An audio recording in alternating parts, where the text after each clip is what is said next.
To begin, there are three types of money demand. The first, transactions demand, which is money demand to buy goods and services.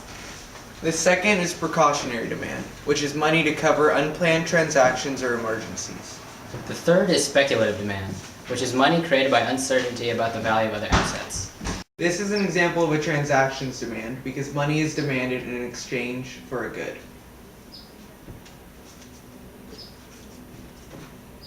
Thank you. This is an example of precautionary demand because an unexpected emergency happened which requires money. Yo, hey Austin, I think I'm having a heart attack. Yeah, I have to pay for his funeral. This is an example of speculative demand because Eric is assuming that the value of gold will rise. Hey Austin, can I have some gold?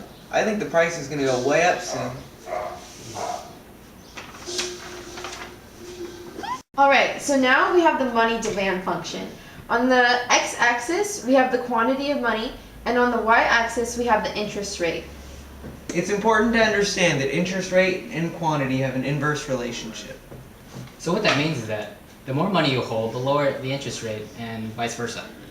So basically, as interest rate goes up, the money in your pocket decreases. Factors that can change money demand are nominal income, So a decrease in income means a decrease in transactions. the use of credit cards, So an increase in the use of credit cards means a decrease in the amount of cash in your pocket.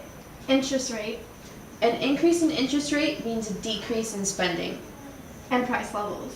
An increase in price levels means an increase in inflation, which also means an increase in interest rates. So now we're talking about money supply. Money supply is represented as a vertical line on the graph. When there's an increase in money supply, as seen as in MS1, the curve shifts to the right. When there's a decrease in money supply, as seen in MS2, the curve shifts to the left.